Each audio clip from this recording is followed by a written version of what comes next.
इस कार्यक्रम के पुण्यार्चक हैं श्री तरुण, रजनी एवं अनुराग जैन काला एवं समस्त काला परिवार, निवासी ब्यावर, प्रवासी मुंबई, राज तरुण चैरिटी फाउंडेशन मुंबई।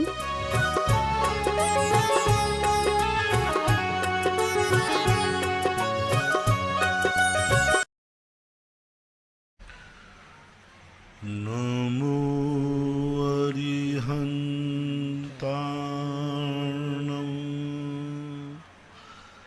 नमो सिद्धाणं नमो आयर्याणं नमो वज्रायाणं नमो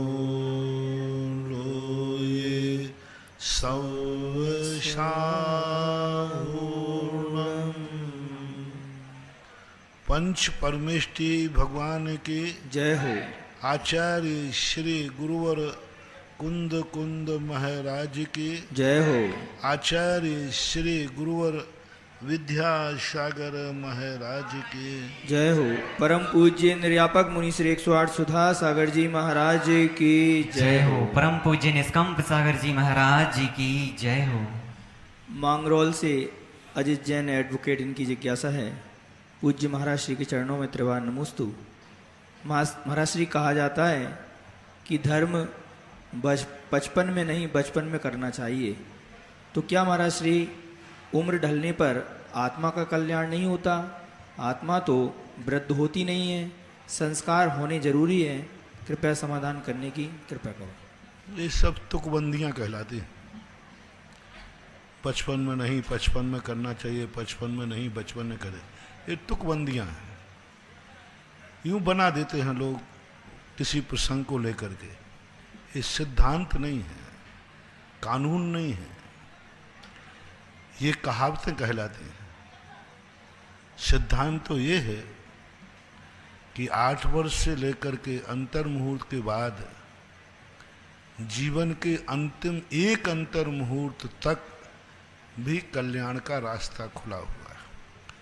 पूज्यवर वीरसेन स्वामी महाराज ने श्री धवला की 5वीं पुस्तक में ऐसे लोगों के, ऐसे जीवों का वर्णन किया जो अनादिकाल से मिथ्या दृष्टि है, अनादि मिथ्या दृष्टि है। जीवन का मात्र एक अंतर मुहूर्त शेष रह गया, ओनली अंतर मुहूर्त। उस अंतर मुहूर्त में उसने सम्यक दर्शन प्राप्त किया, क्षौभसम सम्यक दर्शन प्राप्त किया, छायक सम्यक दर्शन प्राप्त किया, श्रेणी माणी 13वें गुण स्थान में जाकर एक अंतर्मुख ठहरा और मोक्ष प्राप्त कर लिया अनादि मिथ्या दृष्टि ने। और हजारों बार 6ठा 7वां हो गया, क्योंकि अंतर मुहूर्त के भी हजारों अंतर मुहूर्त होते हैं। एक आवली से एक समय ऊपर अंतर मुहूर्त होता है और हजारों आवलियां हो जाती हैं जब एक अंतर मुहूर्त, बड़ा वाला अंतर मुहूर्त आता है। तो एक अंतर मुहूर्त में अनादि मिथ्या दृष्टि ने कितने कार्य कर डाले, अनंत अनुबंध की विसर्जना की, हजारों बार 6ठा 7वां गुण स्थान गया और जाकर के केवल ज्ञान प्राप्त करके मोक्ष चला गया। कब? जीवन का मात्र एक मुहूर्त शेष रह गया था। 48 मिनट की जिंदगी रह गई थी, अपने हिसाब से मान लें तो इतने में भी कल्याण हो जाता है। सिद्धांत यह है, बाकी ये व्यवहारिक युक्ति, मैंने कहा था ना, एक नीति होती है और एक युक्ति होती है। युक्ति कहलाती है जहां तुक्का बैठ गया। युक्ति कोई सिद्धांत नहीं होता, युक्ति नीति नहीं होती। युक्ति का अर्थ है कि तुक्का, कहीं बैठ गया तो बैठ गया, नहीं बैठ गया तो नहीं बैठा। तो ये सारी युक्तियां कहलाती हैं, सिद्धांत नहीं मानना चाहिए। कोटा से नविता जैन, की जिज्ञासा है, पूज्य महाराज श्री के चरणों में नमोस्तु। महाराज श्री, ध्यान के 4 भेदों में शुभ अशुभपना भी होता है क्या? जैसे शुभ आर्त ध्यान, शुभ रौद्र ध्यान आदि, इन चारों को कैसे समझें? कृपया समाधान करें। आगम में ऐसा कोई उल्लेख नहीं मिला कि आर्त ध्यान भी शुभ होता है। जिसे हम आर्त ध्यान कह रहे हैं वो आर्त ध्यान नहीं, धर्म ध्यान ही है। लोग कहते हैं महाराज को अंतराय आ गया, आप रो रहे हैं, तो लोग इसको आर्त ध्यान कहते हैं। वो आर्त ध्यान नहीं, धर्म ध्यान है। लोग आज सामायिक नहीं कर पाए तो क्लेश कर रहे हैं। कोई व्यक्ति आज मंदिर नहीं जा पाया, क्लेश हो गया। दर्शन नहीं हो पाया, क्लेश हो गया। तो ये क्लेश धर्म ध्यान के अंतर्गत आता है, आर्त ध्यान के अंतर्गत नहीं आता। आर्त ध्यान की जो परिणति है, यदि इसको आर्त ध्यान मानोगे, धर्म कार्य को लेकर के संक्लेश परिणाम जो होता है। पूज्यवर आचार्य महाराज के सामने एक घटना घटी। एक व्यक्ति महाराज को किसी को अंतराय हुआ, वो बहुत रो रहे थे। एक पंडित जी बोले भाई क्यों रो रही है, क्यों आर्त ध्यान कर रही है? महाराज का खुद का कर्म का उदय था इसलिए नहीं हुए, अपन का क्या दोष है? अपन तो शोध के दे रहे थे, इतना शोध के दिया, इतना शोध के बनाया, अंतराय आ गया तो महाराज के कर्म है, अपन क्या कर सकते महाराज। तो उसी समय आचार्य श्री ने टोका, बोले नहीं, इसका यही धर्म ध्यान है और इसका भी तो दानांतराय कर्म का उदय है, महाराज का ही थोड़ी अकेला लाभांतराय का है।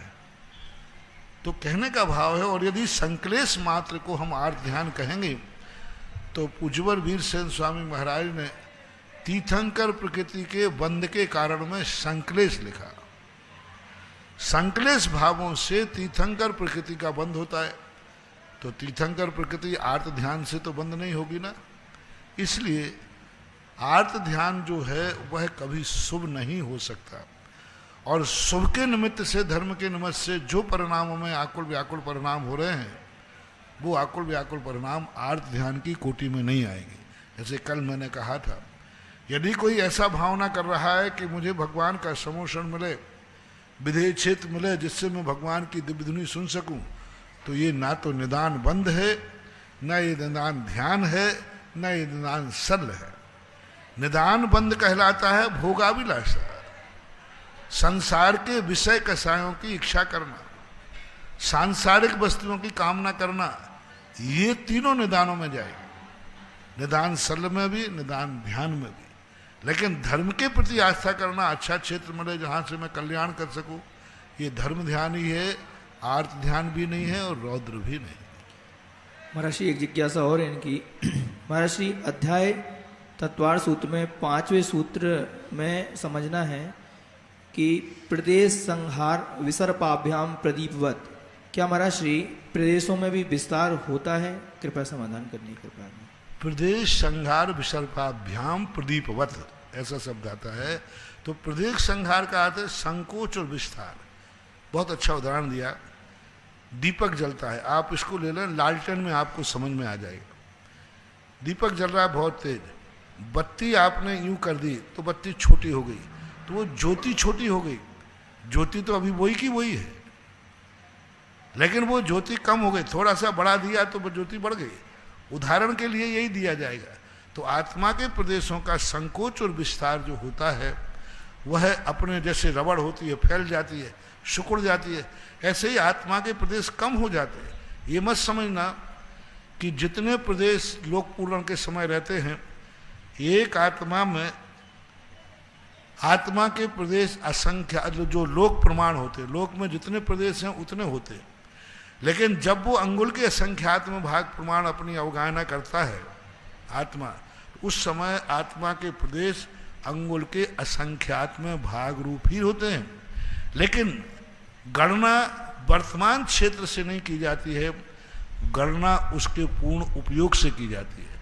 तो लोक प्रमाण आत्मा के प्रदेश हैं, ये माने जाते हैं, लेकिन उनमें संकोच विस्तार होता रहता है। अमरपाटन से राजीव जैन इनकी जिज्ञासा है। परम पूज्य मेरे आराध्य गुरुदेव के चरणों में कोटि कोटि नमन।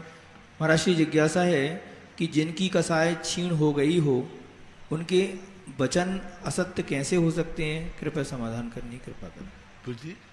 जिनकी कसाय छीण हो गई है, उनके वचन असत्य कैसे हो सकते हैं? कुछ चीजें उपचार से होते हैं। 12वें गुण स्थानवर्ती को छद्मस्त कहा है। उनके वचनों का सत्य और असत्य का निर्णय कौन करेगा? इसलिए 12वें गुण स्थान तक असत्य की धारा चलती है। भले वो असत्य बोलते नहीं हैं, लेकिन असत्य बोल सकता है। वो असत्य सोचते नहीं हैं, लेकिन असत्य सोचा जा सकता है। वो असत्य देखते नहीं हैं, लेकिन असत्य देखा जा सकता है। वो अचिंतन असत्य का नहीं करते, लेकिन चिंतन असत्य का हो सकता है, क्योंकि वो छद्मस्त है। अभी जरूरी नहीं कि वो उस रूप को प्राप्त कर रहे हैं। इस अपेक्षा से वहाँ उपचार रूप से असत्य की बात कही जाती है। वहाँ प्रगट रूप में कोई असत्य नहीं होता है। सत्य महावृत्ति के ही असत्य नहीं माना जाता है। सत्य महावृत्ति होकर के भी असत्य की स्थिति बन सकती है, बोल सकते, चला करके भी बोल सकते। धर्म रक्षार्थ, धर्म के निमित्तार्थ यहाँ से गाय नहीं गई, कसाई के सामने बोल दिया, तो अब यहाँ असत्य भाषण है, लेकिन वो असत्य की कोटि में नहीं आया। हमारे यहाँ सत्यमपि विविधे, सत्य से यदि सत्य बोलने से किसी की विविधा आती है, किसी की इज्जत खत्म होती है, किसी का सब कुछ लुटता है, किसी की बेइज्जती होती है, ऐसा सत्य बोलना भी असत्य की कोटि में आता है। और दूसरों के रक्षार्थ हितार्थ असत्य बोलना भी सत्य की कोटि में आता है, ऐसा मानना चाहिए। तो औपचारिक रूप से जो सत्यासत्य की परिभाषाएं हैं, ये तो उनमें घटित नहीं होती चरणानुयोग के अनुसार, लेकिन कर्म सिद्धांत के अनुसार छद्मस्त अवस्था होने से वहाँ पर है अज्ञान परिचय है। वहाँ पर 12वें गुणस्थान में अज्ञान परिचय, द्वादशांग के पाठी हो गए, शुक्ल चाद्य पूर्वदः द्वादशांग हो गया, फिर भी अज्ञान परिचय कहा गया। तो इनको वहाँ उपलब्धि मान करके ही मानना चाहिए, प्रैक्टिकल रूप से वहाँ अपन पकड़ नहीं सकते। बनगांव दमोह से श्रीमती माधुरी जैन की जिज्ञासा है। पूज्य गुरुवर के चरणों में बारंबार नमोस्तु। महाराज जी, मेरी जिज्ञासा है कि कई लोगों की ऐसी सोच होती है कि मंदिर में जल भर जाएगा, द्रव्य धुल जाएगा तथा मंदिर की सारी क्रियाएं हो जाएंगी, तब हम पूजा अभिषेक करने जाएंगे। दूसरा व्यक्ति पहले जाकर सारी क्रियाएं कर लेता है। दोनों की सोच में इतना अंतर क्यों? क्रियाएं तो दोनों व्यक्ति धर्म की ही कर रहे हैं। देखो, यदि इसका कसायक आदि भाव है तो उसको ऐसा कर बंद होगा कि जब सब लोग भोजन कर जाएंगे, अंत में बचा रहेगा तो मिल जाएगा। सब पानी पी पे करके चले जाएंगे, अंत में बचा रहेगा तो मिल जाएगा। टेट फॉर टेट, जैसा वो भाव होगा वैसा ही होगा। अंत में उसे ऐसे ही मिलेगा। कभी भी कोई चीज बट रही होगी, मिलेगी तो सब में बचा रहेगा तो मिल जाएगा, क्योंकि मंदिर में भी वो ऐसे ही कर रहा है। तो ऐसा नहीं करना चाहिए, एक अनुशासन होना ही चाहिए। भगवान का धर्म हम 24 घंटे कर सकते हैं, इसका अर्थ ये नहीं कि अनुशासनहीनता करें। मंदिर की भी एक व्यवस्था होती है, एक अनुशासन होता है, और वो अनुशासन व्यवस्था के अंतर्गत जो समय निर्धारित किया जाए उस समय पे करना ये काल मंगल माना जाता है। मैंने एक बार इसकी बहुत विशद व्याख्या की थी। यदि आपने काल को सिद्ध करना है, बिल्कुल फोकट की सिद्धि बता रहा हूँ, कोई तपस्या नहीं, कोई त्याग नहीं, आपने एक निश्चित कर लिया कि मेरे मंदिर का अभिषेक 7 बजे होगा, 7:30 के बीच में होगा, और आप उस कार्य को सिद्ध कर दीजिए, संकल्प कर लीजिए 7 से 7:30 के बीच में हम कोई संसार के कार्य नहीं करेंगे। न स्नान करेंगे, न बाथरूम जाएंगे, न टॉयलेट जाएंगे, न चाय पिए, कुछ नहीं, दुनिया में कहीं रहें। ये टाइम मेरे भगवान के इष्ट देव के अभिषेक का है।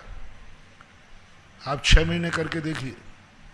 आप ट्रेन में भी हैं, आपको बाथरूम जाना है, नहीं अभी 7 बजा है, इस समय मेरे देवता का अभिषेक चल रहा होगा, मैं 10-15 मिनट बाद, जो भी टाइम आपका 7:30 के बाद जो।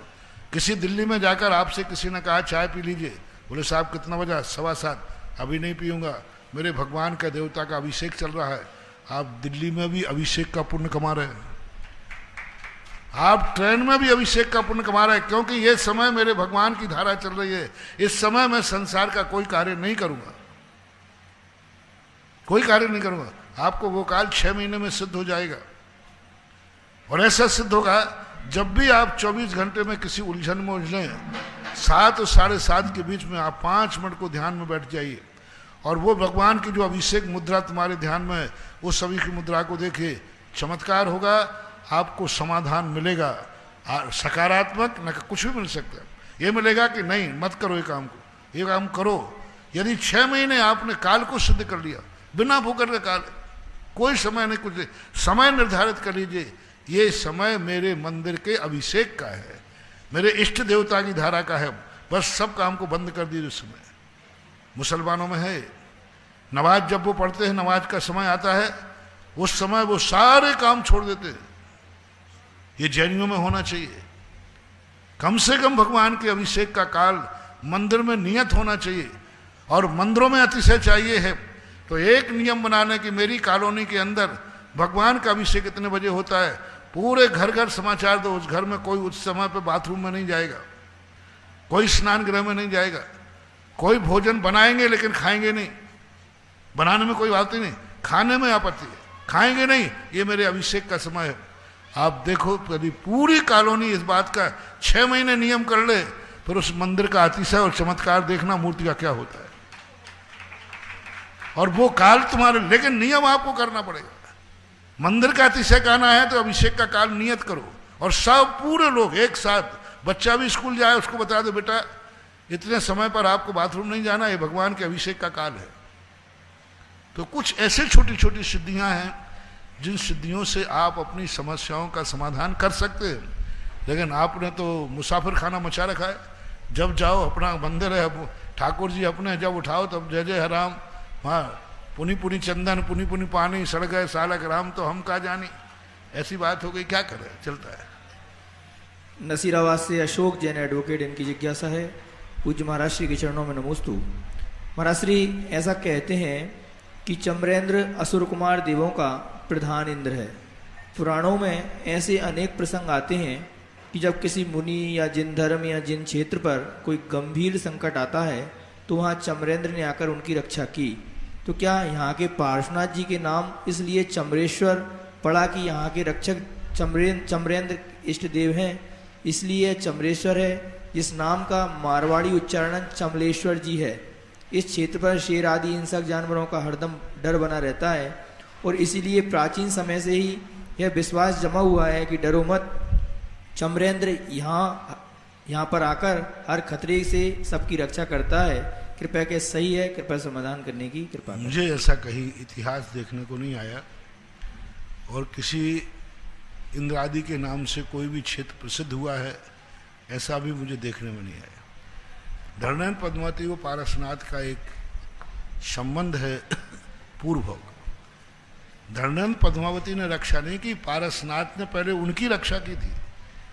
पारसनाथ तीर्थंकर के 8 दिन तक उनके ऊपर पत्थर बरस रहे, सौधर्म नहीं आया जिसकी ड्यूटी थी, कुबेर नहीं आया, लोकपाल नहीं आया, जो हराजों देवता आगे पीछे घूमते थे।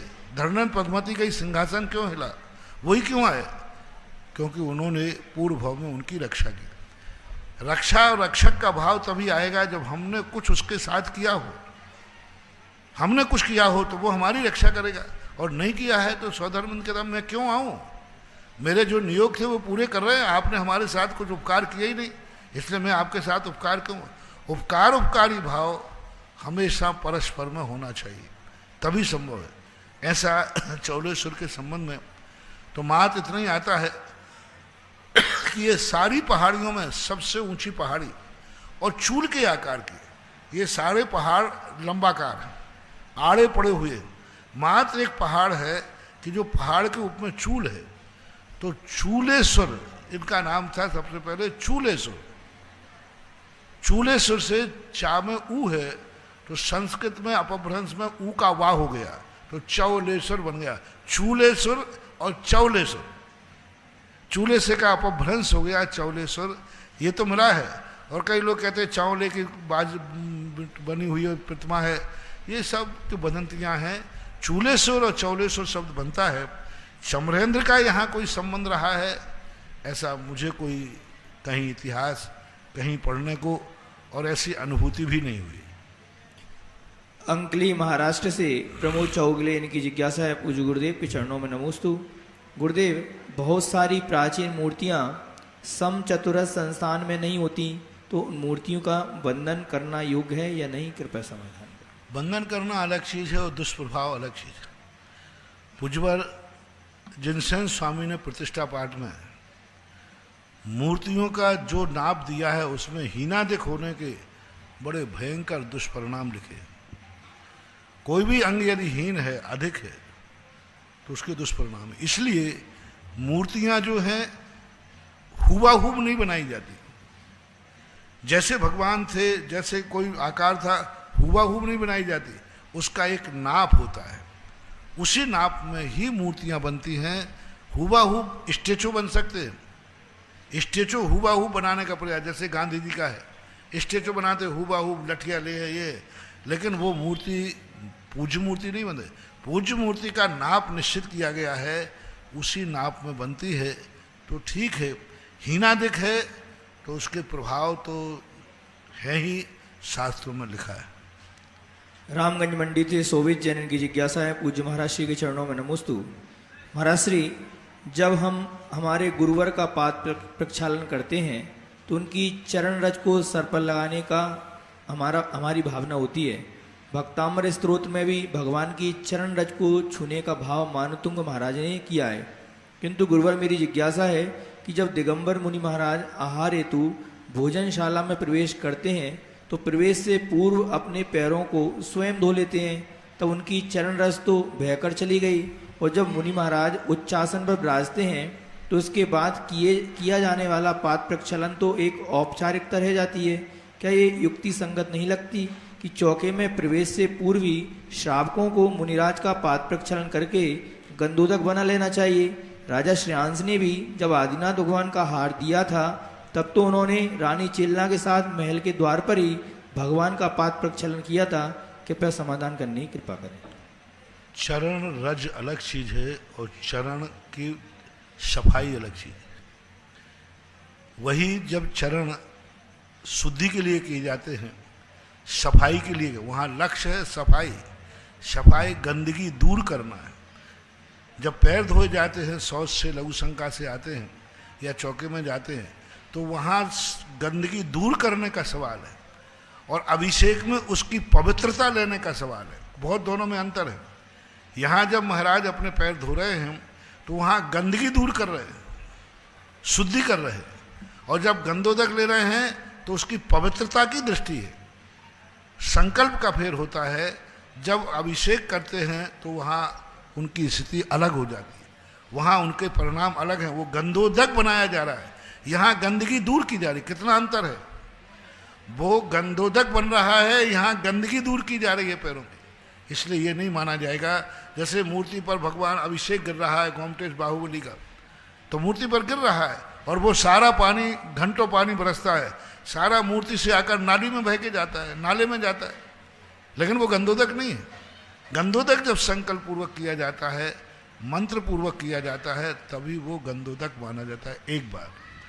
दूसरी बात है कि पहले जो मुनिराज थे और पहले जो श्रावक थे, पैर पाद प्रक्षालन बाहर हम लोग धोते ही नहीं थे। हम लोग तो शुद्धि करके, शौच करके कमंडल को सो देते। जब जंगलों में महाराज लोग रहते थे, जब वे आते थे तो महाराजों का पड़गान होता था, और चौके में नहीं, आंगन होते थे सब महाराजों गृहस्थों के बाद।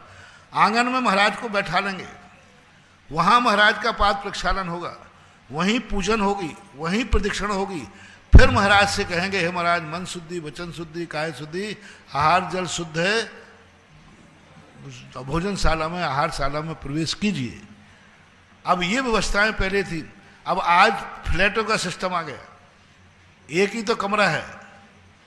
अब सीधे जाकर के उसमें सीधे चौके में ही तुम्हारे लिए पाद प्रक्षालन, चौके में पाद प्रक्षालन बाहर होना चाहिए था, लेकिन अब क्या करें, सब फ्लैट सिस्टम है। शुरू में आचार्य महाराज ने एक बार कहा था कि आचार्य श्री पहले पाद कमंडल को सूखा ही रखते थे और शुद्धि का कोई कमंडल नहीं, शुद्धि करते ही नहीं थे। हाथ धोने जाके चौके में धो लेंगे बेसन ले करके, पैर धोने की जरूरत नहीं पाद।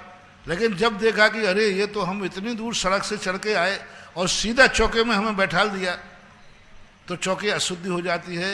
इसलिए आप लोगों की भूल के कारण से हमें चौके के बाहर पैर धोना पड़ रहे हैं। बाकी आप धुला दो तो मुझे कोई आपत्ति नहीं, लेकिन धुलाओगे कहाँ? वहीं खड़े खड़े मत धुला देना सड़क पे ही, फिर तो मैं ही धो लूंगा। फिर जाके अंदर ऐसे व्यवस्था हो कि चौक हो, वहाँ चौक में बैठा लो, जहाँ पर सामान लोग रहते वहाँ सारी पूजा पाठ होना चाहिए, फिर चौके पर ले जाना चाहिए। तो ये व्यवस्थाएं अब द्रव्यक्षेत्र काल के अनुसार बदलती रहती हैं, लेकिन वो गंधोदक की कोटि में नहीं है, क्योंकि वहाँ गंदगी दूर करने के लिए मुनिराज अपने कमंडल से पैरों को धोते हैं। बीना से रजनी शाह इनकी जिज्ञासा है, पूज्य महाराज श्री के चरणों में कोटिशा नमन। महाराज श्री, मेरी जिज्ञासा है कि द्रव संग्रह ग्रंथ के स्वाध्याय में समुद्घात के बारे में पढ़ा। यहाँ मेरी जिज्ञासा उठती है कि समुद्घात एक इंद्रियों तथा विकलत्रय में भी हो सकता है कि पंचेंद्रिय में ही होता है? कृपया समाधान करें। सभी जीवों में होता है। 13वें गुण स्थान तक कोई भी व्यक्ति समुद्घात अलग अलग प्रकार से करते हैं। एक इंद्रिय भी करते, निगोदिया जी भी समुद्घात करता है, कसाय समुद्घात, वेदना समुद्घात उनके भी होते, विकलत्रों के भी होते हैं, पंचेंद्रिय के भी होते हैं, मनुष्य त्रयंचों के होते हैं, देव के होते हैं। गजब तो यह है कि सर्वार सिद्धि के देव जो परम शुक्ल श्याम में हैं, वे भी कसाय समुद्घात करते। बताओ, केवल जो शुद्ध केवल ज्ञान के धारी हैं, पूरा शुद्ध ज्ञान है, शुक्ल श्या है, सर्वार सिद्धि के देव कसाय समुद्घात करते हैं। तो चारों गतियों के जीव अपनी अपनी भूमिका के अनुसार अलग अलग समुद्घात करने की योग्यता है। परम पूज्य आचार्य गुरुदेव श्री विद्यासागर जी महाराज के आज्ञानुवर्ती शिष्य निर्यापक श्रवण मुनि पुंगव श्री सुधासागर जी महाराज के मुखारविंद से होने वाले जिज्ञासा समाधान में अपने घरों पर टीवी के समक्ष विराजित जिनवाणी चैनल, सुधा कलश चैनल के माध्यम से जिज्ञासा भेजने वाले, सुनने वाले, देखने वाले उन सभी भक्तगणों की ओर से गुरुवर के चरणों में त्रिवार नमोस्तु नमोस्तु नमोस्तु। देशनोदय तीर्थ पर बनने वाले तीर्थ रक्षक में आज भी एक नाम आया, श्रीमती प्रेमबाई पुत्र महावीर, सरिता, सौरभ, मैना, सचिन, मोनिशा, सक्षम, झांझरी, भीलवाड़ा। एक कुआ जो यहाँ पर बन रहा है उसके पुण्यार्थ के अन्ना गौड़ा, अड़ा गौड़ा पाटिल, पुत्री पद्मावती, अंता गौड़ा पाटिल, हुबली, सैडवाल जिला, बेलगांव, कर्नाटक से एक तीर्थ रक्षक सलोनी जैन, प्रियम जैन। माइक चालू रखो महाराज जी का। जब भी दक्षिण से दान की बात आती मुझे बड़ी खुशी होती है। इसलिए खुशी होती है कि सदा उत्तर भारत के लोगों से दक्षिण में खूब दान बोला जाता है। वो दक्षिण भारत में इतनी गरीबी है कि वहाँ के लोग अपने आप में इतना बड़ा दान नहीं दे पाते कि गोमटेश बाहुबली का प्रथम कलश करें। उत्तर भारत के इतने बड़े बड़े महोत्सव होते हैं, दक्षिण भारत का बोली नहीं ले पाता। लेकिन दक्षिण भारत में जब भी बड़ा महोत्सव होता है, बड़ी बोली उत्तर भारत वाला ही लेता है। तो मेरे भावना क्यों, क्योंकि वहाँ अब मैंने कुछ साल से देखा, सांगानेर महोत्सव के बाद से दक्षिण भारत वालों ने भी दान देना शुरू कर दिया। जय हो। और दान देना शुरू किया तो वहाँ इतनी समृद्धि बढ़ रही, वहाँ भगवान का बढ़े कैसे उनका पुण्य। दक्षिण भारत के मंदिरों में श्रावक अभिषेक करते नहीं, वहाँ तो पुजारी करता है, उपाध्याय टाइप के होते, श्रावक अभिषेक करते ही नहीं, श्रावक को कुछ भी अधिकार नहीं हुआ। और जहाँ जहाँ मंदिरों में श्रावकों ने अभिषेक और शांति धारा शुरू की दक्षिण भारत में, वहाँ की समाज आज इतनी समृद्ध हो रही है कि वे दान देने योग्य हो गए। अब देखो कहाँ दक्षिण भारत का, कर्नाटक का व्यक्ति और कहाँ चौलेश्वर में कुआं खोदेगा और चौलेश्वर का भाव कर रहा है। मेरा तो भाव है कि दक्षिण भारत की जैन समाज इतनी समृद्ध हो जाए, इतनी समृद्ध हो जाए कि ओरिजिनल कर्नाटक का व्यक्ति एक दिन गोमटेश बाहुबली का प्रथम अभिषेक करे। जय हो। और ये दान से ही संभव है। सांगानेर में लगभग 1 लाख लोगों ने, दक्षिण भारत के लोगों ने आकर के वहां का दर्शन किया। 1 लाख लोगों ने, कम से कम की बात कह रहा हूं, अभिषेक कम से कम 8-10 हजार लोगों ने, दक्षिण भारत के लोगों ने अभिषेक किया, जो वहां की लिस्टों में देखा गया। तो ये बहुत अच्छी परंपरा है कि दक्षिण भारत भी अब धीरे धीरे समृद्धि की ओर बढ़ रहा है। बहुत।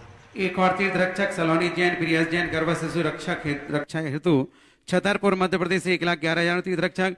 एक प्रतिमा से अस्कुट जिनालय में 171 की कजोड़ी लाल, प्रेमभाई, महेश, बबीता, जितेंद्र, सरोज, अखिलेश, सम्यक, पिणम, आर्ची, दर्शित, दिविशा, हरसौरा, हरिगढ़ वाले, बसंत विहार, कोटा।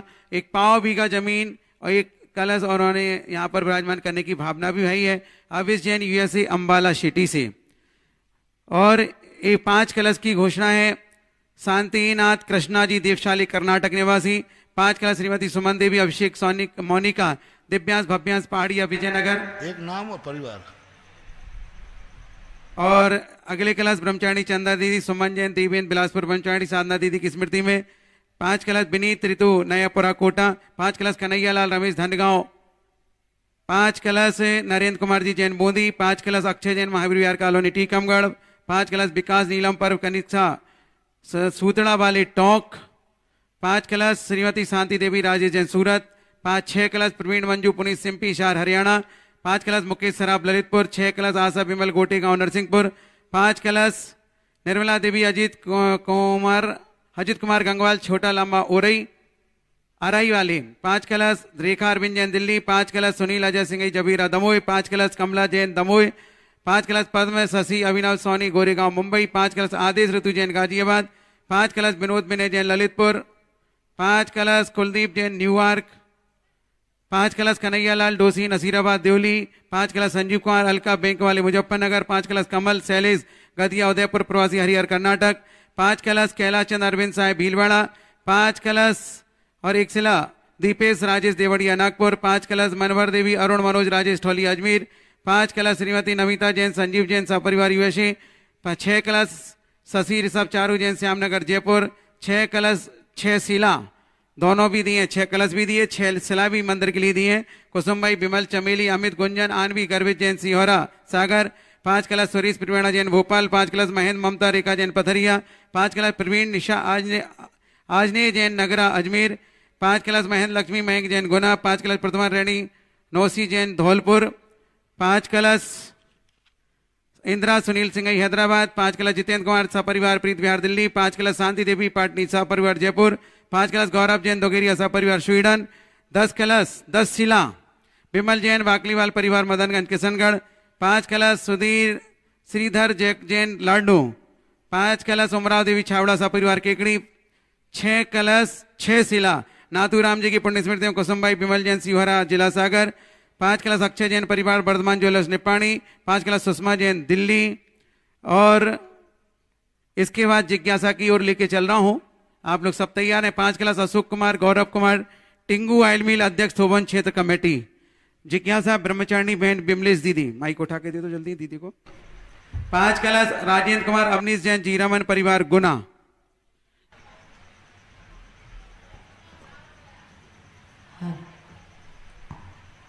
पंच परम परमेश्वर भगवान की जय। परम पूज्य महाराज श्री के चरणों में नमन करते हुए श्री अमृतचंद स्वामी जी ने एक 62वें श्लोक में आत्मा ज्ञानम स्वयं ज्ञानम ज्ञानातन्यत करोति किम परभावस्य कर्तात्मा मोहोयम व्यवहारिणा। आत्मा स्वयं ज्ञान स्वरूप है और वह ज्ञानातन्यत करोति किम, ज्ञान के अलावा क्या कर सकती है। फिर आगे उन्होंने कहा परभावस्य कर्तात्मा मोहोयम व्यवहारिणम, परभावों का कर्ता आत्मा होता है, यह व्यवहारी जनों का मोह है। इसका अर्थ क्या है? वहाँ पर एक कहा कि आत्मा का 2 रूपों में देखा जाता है। एक आत्मा का वर्तमान रूप देखा जाता है और एक आत्मा का शुद्ध स्वरूप देखा जाता है। जब भी कहा जाएगा जल का स्वभाव शीतल ही है, शीतल ही होता है, लेकिन जल जब अग्नि की सिगड़ी पर रखा हो तो वो गर्म होता है, लेकिन गर्म हो जाने से स्वभाव नहीं होता। अविनाभाव संबंध, हमेशा अविनाभाव संबंध देखा जाता है। समय सार में सबसे बड़ी व्याख्या की गई कि अविनाभाव किससे है। ये राग देश भाव आत्मा के स्वभाव क्यों नहीं? क्योंकि इनका अविनाभाव पुद्गल कर्म से है, पुद्गल कर्म से। कल भी एक प्रश्न आया था इसी संबंध में कि अविनाभाव संबंध, इनको बहुत मैंने सोच रहा था कि भाई ये अविनाभाव तो राग देश तो आत्मा में उत्पन्न होते, फिर पूज्यवर ग्रामी खुद को तो भगवान पुद्गल के क्यों कहते हैं बार बार कि सब राग देश भाव पुद्गल के? इसका मूल हेतु ये पता चला, वही अमृतचंद सूर्य महाराज ने कहा कि हमारा स्वभाव वो है जो अविनाभावी है। अविनाभाव किसे कहते हैं? यत्र यत्र धुआं तत्र तत्र वह्नि, जहाँ धुआं है वहाँ अग्नि है, और जहाँ जहाँ अग्नि नहीं है वहाँ वहाँ धुआं भी नहीं, ऐसा मानना चाहिए। तो इसी प्रकार राग द्वेष आदि भाव का अविनाभाव संबंध कर्म से है। जहां जहां राग द्वेष भाव हैं वहां नियम से कोई ना कोई कर्म का उदय नियम है। और जहां जहां कर्म का उदय नहीं है वहां वहां राग द्वेष भाव भी नहीं है। तो अविनाभाव राग द्वेष का किसका हुआ? कर्म के साथ, पुद्गल के साथ। जो जिसके साथ अविनाभाव रखेगा वह उसी का माना जाएगा। ज्ञान स्वभाव जो है आत्मा के साथ अविनाभाव संबंध रखता है। जहां जहां आत्मा है वहां वहां ज्ञान स्वभाव है, और जहां जहां ज्ञान स्वभाव है वहां वहां आत्मा है। तो ये अविनाभाव समय सार उस तत्व को पकड़ने की बात कर रहा है कि तुम्हारा अविनाभाव किससे है वो बताओ। जो कल भी था, आज भी है और कल भी रहेगा। राग द्वेष आदि भाव पर निमित्त है। पुद्गल के साथ इनका अविनाभाव है, पुद्गल के साथ इनकी संधि है।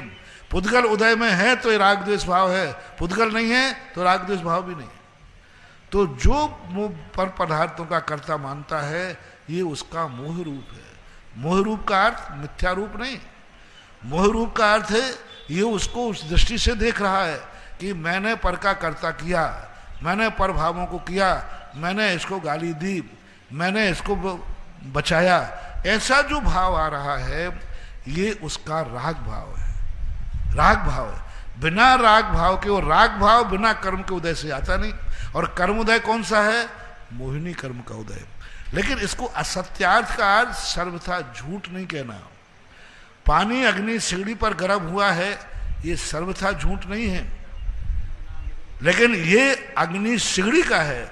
सिगड़ी है इसलिए गर्म है, सिगड़ी नहीं है तो गर्म नहीं होगा। तो हमारे यहाँ निमित्त नैमित्तिक आचार्य अमृतचंद सूरी महाराज भी बार बार कहते हैं क्रोधादि भाव जहाँ हैं वहाँ ज्ञानी कैसे, और ज्ञानी है तो क्रोधादि भाव कैसे। तो जब अपन पूरा समूचा मिलाते हैं तो हमें ये लगता है कि कुंद स्वामी कहते हैं पर पदार्थों के कर्ता तुम व्यवहार से हो और ये तुम्हारा चारित्र मोहिनी कर्म का उदय है। यदि सर्वथा तुम एकांत से उपादान कर्ता बन जाओ तो दर्शन मोहिनी का करता है। दो मोहिनी है, एक दर्शन मोहिनी और एक चारित्र मोहिनी। यदि तुम ये मान के करते हो कि नहीं ये तो व्यवहार है लेकिन फिर भी मैं पर पदार्थों का करता है तो आपके चारित्र मोहिनी कर्म का उदय है। और यदि तुम उपादान दृष्टि से मानते हो तो फिर दर्शन मोहिनी का कर है। मोहिनी का व्यापार जरूर, पर का जब जब हम कर्ता मानेंगे तब तक। अब पर का कर्ता दो रूप में, एक श्रद्धा रूप में और एक क्रिया रूप में। अविरत समय दृष्टि श्रद्धा में तो रखता है कि मैं पर का कर्ता नहीं हूं, लेकिन व्यवहार में पर का कर्ता मानता है, अपने आप कर्ता धर्ता मानता है। लेकिन क्रिया रूप में जो आगे चारित्र में आगे जाते हैं, श्रेणी आदि चढ़ते हैं, वे कहते नहीं श्रद्धा में क्या, क्रिया में भी मैं राग द्वेष का करता नहीं। खा जाए मुझे शेरनी में राग द्वेष नहीं करूंगा। शेरनी खा रही है लेकिन वे उसके राग द्वेष के करता नहीं है, उत्पन्न नहीं हो रहा। तो क्रिया रूप से और श्रद्धा रूप से दोनों की अपेक्षा लगाना पड़ेगा, तभी ये बात बैठेगी। बंधु, आने वाले कल 27 तारीख को रविवार को प्रातःकाल यहाँ से भव्य शोभा यात्रा के साथ हम उस पावन धरा की ओर चलेंगे देवसास गुरु के साथ, जहां पर नंद्याव्रत स्वस्तिक में कलशों की स्थापनाओं की 1008 कलशों के साथ सम्य शिखर शाश्वत तीर्थराज की पावन धरा की मिट्टी पावन रज को हम स्थापित करेंगे ताम्र कलशों के माध्यम से। वहां पर 5 महाध्वजाओं की स्थापना होगी और 5 महाध्वजाओं के लिए 5 कलश 55 श्रीफल की, जैसा कि मैंने घोषणा की थी, 5 कलश 55 श्रीफल के 5 नाम आ गए थे, लेकिन एक परिवार को कहीं किसी प्रकार सूतक पातक के कारण नहीं पहुंच पा रहे। यदि हो सकता है किसी के भाग से ये कलश बच गया हो, ये ध्वजा बच गई हो, तो आप 5 कलश 55 श्रीफल में एक ध्वजा, क्योंकि 4 तो ऑलरेडी आ चुके हैं, एक नाम सूतक पातक की वजह से ट्रांसफर होगा। आपका भाग, आपका प्रबल पुण्य होगा तो आप आएंगे। साथ ही 108 ध्वजाएं और 23 ध्वजाएं और स्थापित होंगी, जिसके साथ कलश भी स्थापित होगा। जिन्हें करना है एक कलश 11 श्रीफल के माध्यम से भी आप एक एक ध्वजा और एक एक कलश स्थापित कर सकते हैं। और इसके अलावा 108 और ध्वजाएं स्थापित होंगी, जिनमें कलश भी होगा, ध्वजा भी होगी, मात्र 21,000 रुपए की राशि से। ये सारा कार्यक्रम कल प्रातःकाल 7 बजे से लेकर परम पूज्य महाराज जी का मंगल प्रवचन के पूर्व शांति धारा होगी, अभिषेक शांति धारा के साथ प्रवचन होगा। प्रवचनों के पश्चात ये सारे कलशों की पावन रज परम पूज्य महाराज जी के सानिध्य में ही स्थापित होगी। जिन लोगों को जितनी शक्ति सामर्थ्य हो अपने कलश यथाशीघ्र बुक करा लें, क्योंकि कल आने वाली 27 तारीख को, जिसमें 9 का अंक शाश्वत बनता है, 27 तारीख में अपनी स्वीकृति भेजेंगे और कल प्रातःकाल लाल इन समस्त क्रियाओं में सम्मिलित होकर के नंद्याव्रत स्वास्थ्य की स्थापना करके अपने जीवन को स्वस्थ। यहाँ 5:30 बजे यहाँ से चलना, समय बता दो। 5:30 बजे यहाँ से शोभा यात्रा निकलेगी। हम लगभग 7 बजे तक वहां पहुंचेंगे। धूमधाम के साथ, भक्ति के साथ वहां पर अभिषेक होगा, शांतिदार होगी और परम पूज्य महाराज जी का मंगल प्रवचन होगा। प्रवचन के पश्चात हम वहां पर इस पावन धरा की पावन रथ पर शाश्वत तीर्थराज की पावन मिट्टी कलश और ध्वजा के साथ स्थापित करेंगे। समय का ध्यान रखें और समय के साथ यदि आप पहुंच सकते हैं तो आप स्वयं अपने आंखों के सामने अपने कलश की स्थापना करके पुण्यार्जन करेंगे। अगली जिज्ञासा के लिए आवाज दे रहा हूं ब्रह्मचारिणी चंदा दीदी जी।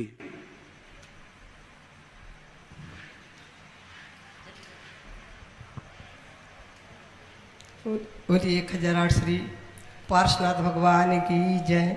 परम पूज्य 108 मुनि श्री सुधासागर महाराज की जय। महाराज श्री सम्यक दर्शन गुण है या पर्याय? यदि पर्याय है तो किसकी? पूज्यवर वीरसेन स्वामी महाराज ने धवला की 12वीं पुस्तक में सठखंडागम के इस सूत्र को लेकर व्याख्या किया है कि श्रद्धा नाम का एक गुण है। उन्होंने गुण माना, उस श्रद्धा नाम के गुण की पर्याय है सम्यक दर्शन। हालांकि यह कहीं अन्य आगम में गुणों के रूप में अलग से प्रकट होने में नहीं दिखा, लेकिन जब 3 कार्य देखे जाते हैं तो तीनों कार्यों के अलग अलग गुण होना ही चाहिए, श्रद्धा गुण, ज्ञान गुण और चारित्र गुण। तो यहाँ पर यह व्याख्या आती है, ज्ञान गुण का यदि सम्यक ज्ञान है तो सम्यक ज्ञान से और ज्ञानावरणी कर्म के क्षय उपशम आदि से कोई संबंध नहीं बैठता, क्योंकि ज्ञानावरणी कर्म का क्षय उपशम तो इतना हो गया कि द्वादशांग का ज्ञान हो गया, लेकिन अभी ज्ञान मिथ्या ही है। द्रव्य शुद्ध सम्यक है, भाव शुद्ध मिथ्या है।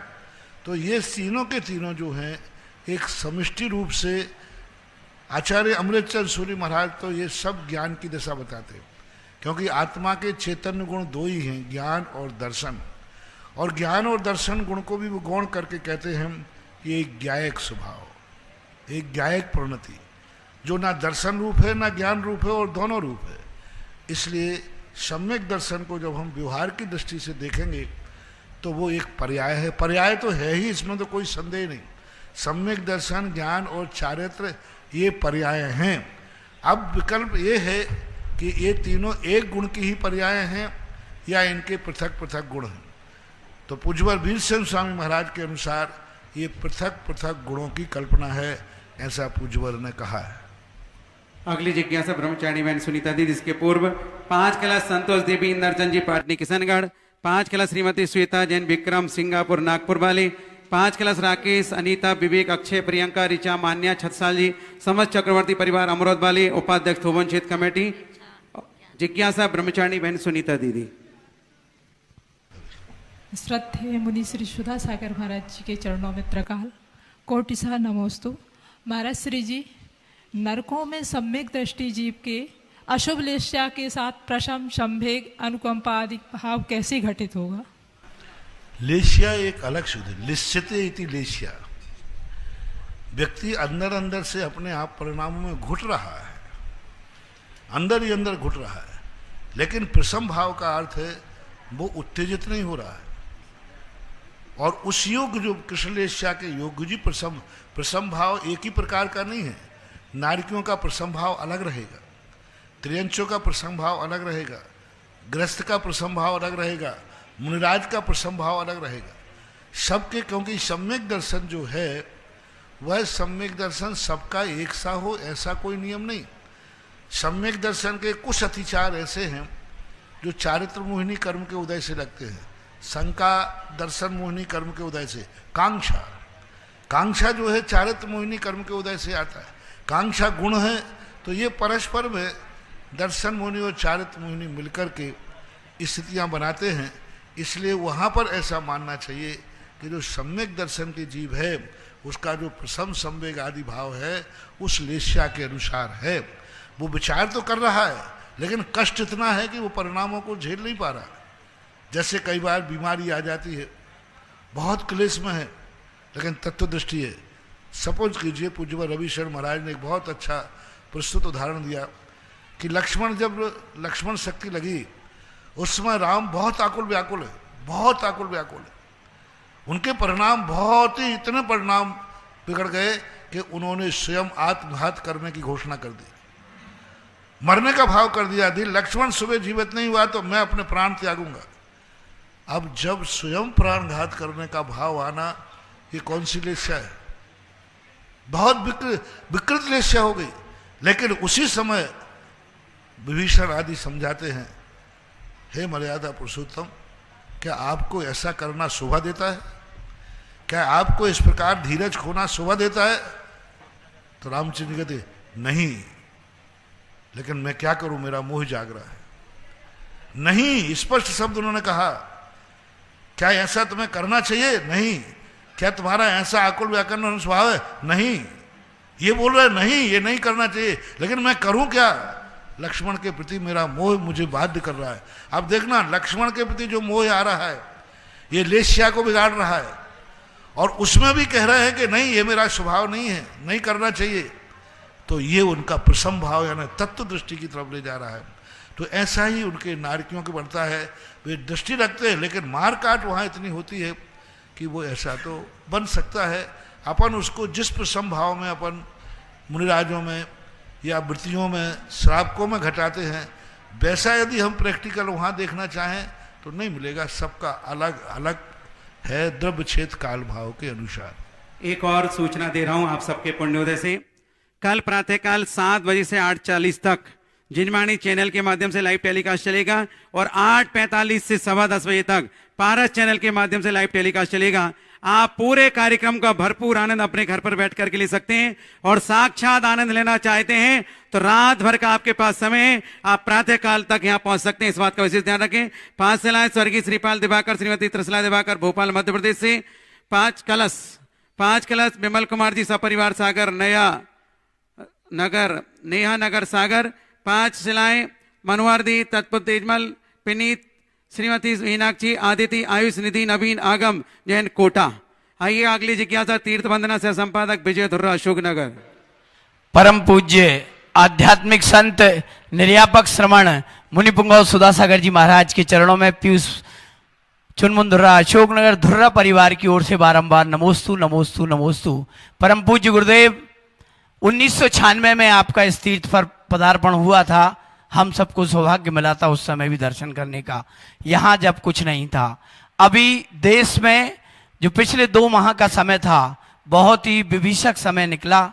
हम लोग घर पर रहकर निरंतर चिंतन कर रहे थे, वो चिंतित थे। पूर्व में हमें लॉकडाउन में आने का मौका मिला।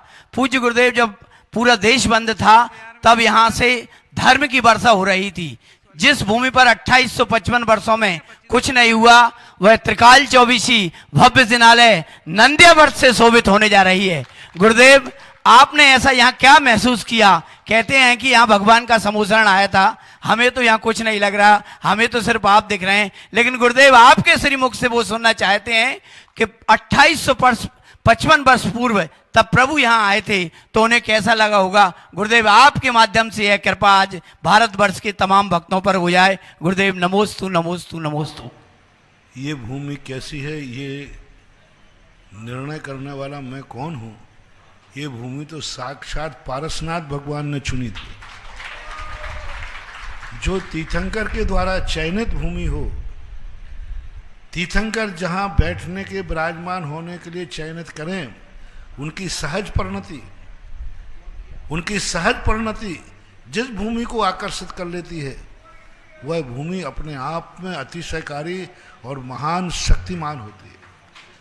पारसनाथ भगवान का 21 दिन यहाँ विराजमान होना, कितनी बड़ी भूमि में ताकत थी। क्योंकि भगी भागन वस जोगे बसाए, ध्वनि भय सुनि विभ्रम नशाए। भाग्यवानों के बस में। तो इस चौगले के अंदर ऐसे भाग्यवान लोग लगभग 2855 साल पहले थे। उनके पुण्य ने भगवान पारसनाथ को यहाँ आकर्षित किया, और वही भूमि लगभग 15 किलोमीटर के एरिया में समोषण था। कोई छोटा मोटा 15 किलोमीटर का एरिया, 2.5 मीटर 15 किलोमीटर, 7.5 इधर 7.5 इधर, इतना बड़ा समोषण था। और उसी भूमि के अनुसार आज जो स्थिति जमनी जो यहाँ की बन रही है, उसको लिए कल जो नंद्यावर्त की स्थापना है, वो नंद्यावर्त ही अपने आप में यह बता देगा कि यह भूमि पारसनाथ ने क्यों चुनी थी। और अब जो क्षेत्र का विकास होने वाला है, शिलान्यास समारोह 24 शादी का हो गया, 21 तारीख को।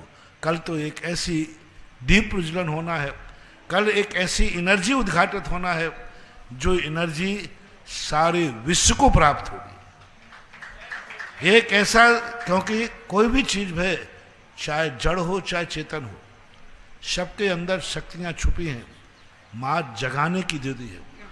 दीप कभी आज तक दुनिया का कोई दीपक अपने आप नहीं जला, कोई माचिस की काड़ी चाहिए। कल एक ऐसा दीपक, कल एक ऐसी सम्मेद शिखर की माटी, मैंने जिन जिन क्षेत्रों पर इस प्रकार के नंद्यावर्त की स्थापना की, वे क्षेत्र आज दिन दूने रात चौगने बढ़ रहे।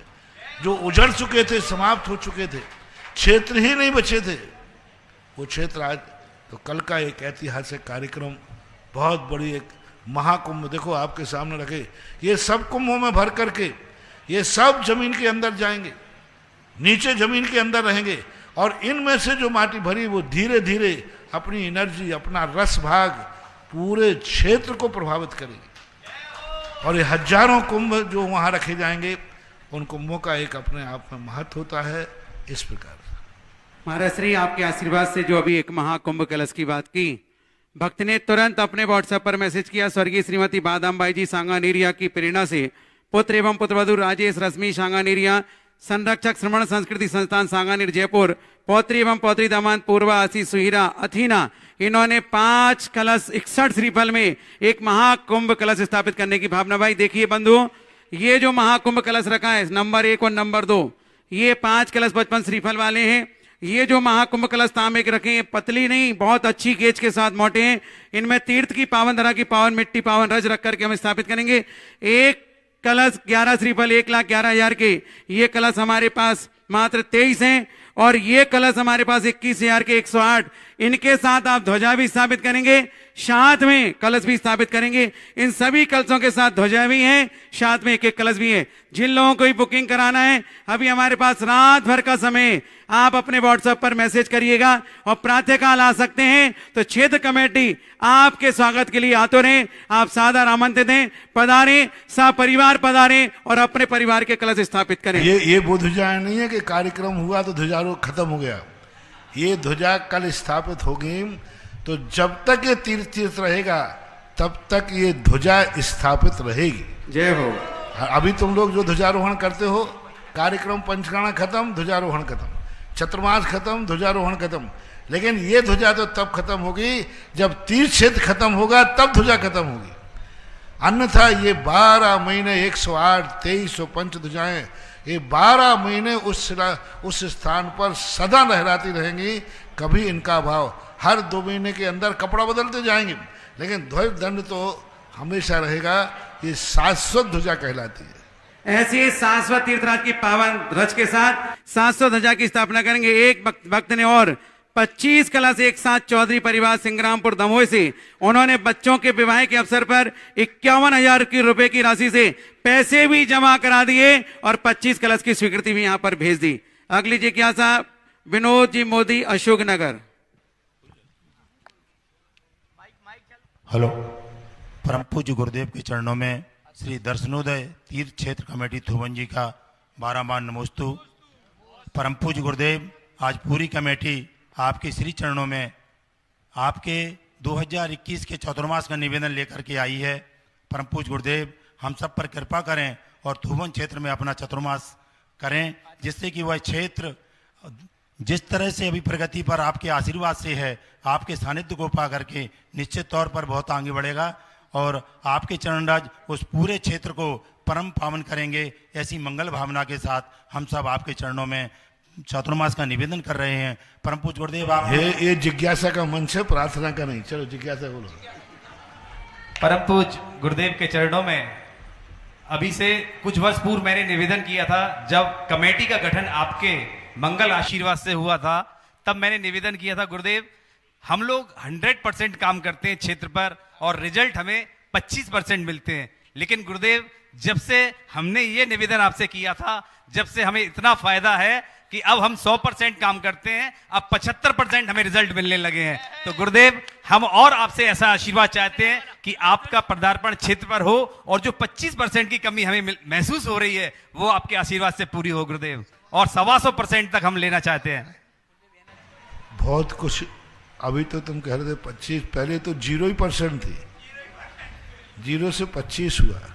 जैसे जैसे कभी कभी क्या रहता है, ऊपर से पेड़ अच्छा दिखता है, समय सर खाद दे रहे हैं, समय से पानी दे रहे हैं, फिर भी वो पेड़ सूखता जा रहा है।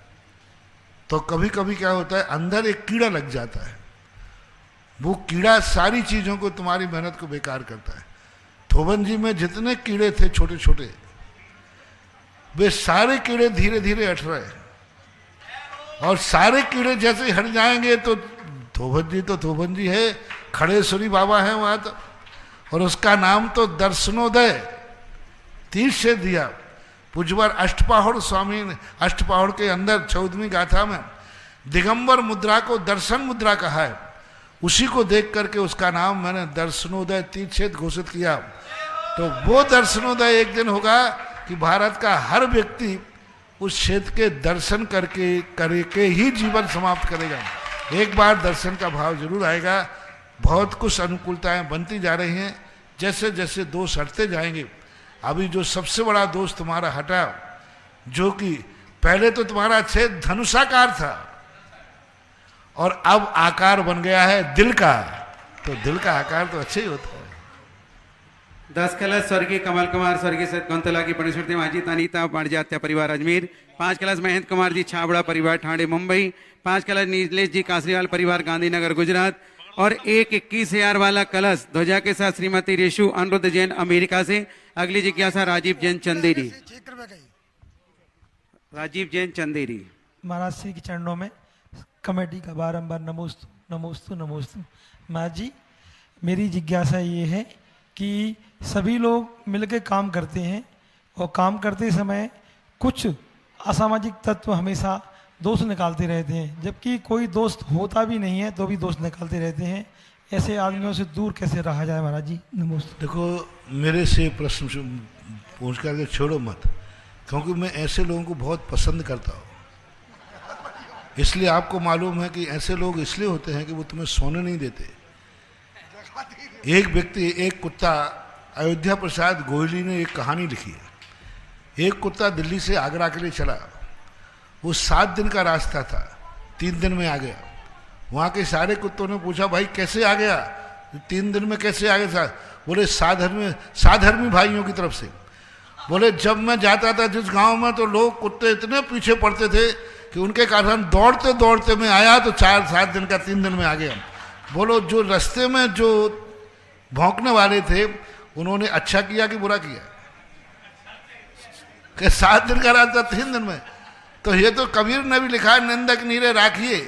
ये उनकी तो क्या गति होगी पता नहीं। इसलिए तुम्हें मालूम है कि मेरा चुनाव चिन्ह क्या है? कुत्ता। मैं आज तक इतनी ऊंचाइयों पर पहुंचा हूं इन्हीं चुनाव चिन्ह की बदौलत पहुंचा हूं। शायद मुझे इतनी ऊंचाइयों पर जगत में आज जिन प्रांतों में मैं नहीं गया हूं, वहां के लोग भी मुझे जानते हैं। तो कोई भक्तों ने मुझे इतना ऊंचा नहीं उठाया, इन निंदकों ने ही मुझे इतना ऊंचा पहुंचा दिया कि सारा विश्व जान रहा है। सारा विश्व जान रहा है। एक व्यक्ति मेरे पास आया, उसी समय एक कप पेपर में मेरी आलोचना किसी क्षेत्र की छपी थी। तो वो आए, बोले महाराज जी हमारा मंदिर भी आप। अरे मैंने पढ़ ले, देख मेरे द्वारा मंदिर जीर्णोद्धार कराएगा तो पेपर में छपेगा। तो वो कहता, महाराज जी मैं इसी को पढ़ के आया हूं। मैंने कहा तू इसी को पढ़ के आया? बोले हाँ, मैं इसी को पढ़ के आया हूं। जिस पेड़ पर जितने पत्थर फेंकते हैं, समझ लेना वो पेड़ आम का है।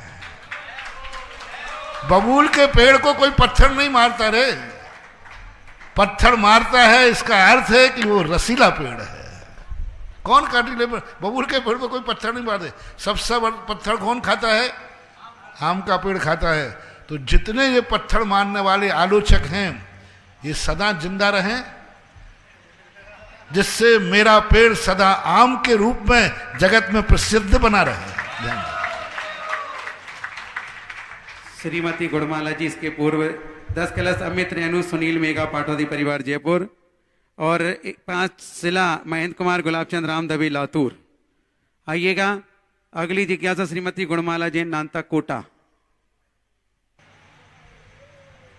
कौन है? आगे नाम बोलो। इस प्रकार से जिज्ञासा समाधान संपन्न हुआ। आज नवता भक्ति पूर्वक पढ़गान करके आहार कराने का सौभाग्य जिन्हें प्राप्त हुआ था, श्रीमान कागज कहाँ है? नरेंद्र कुमार। इस कार्यक्रम के पुण्यार्चक थे श्री तरुण, रजनी एवं अनुराग जैन काला एवं समस्त काला परिवार, निवासी ब्यावर, प्रवासी मुंबई, राज तरू चैरिटी फाउंडेशन मुंबई।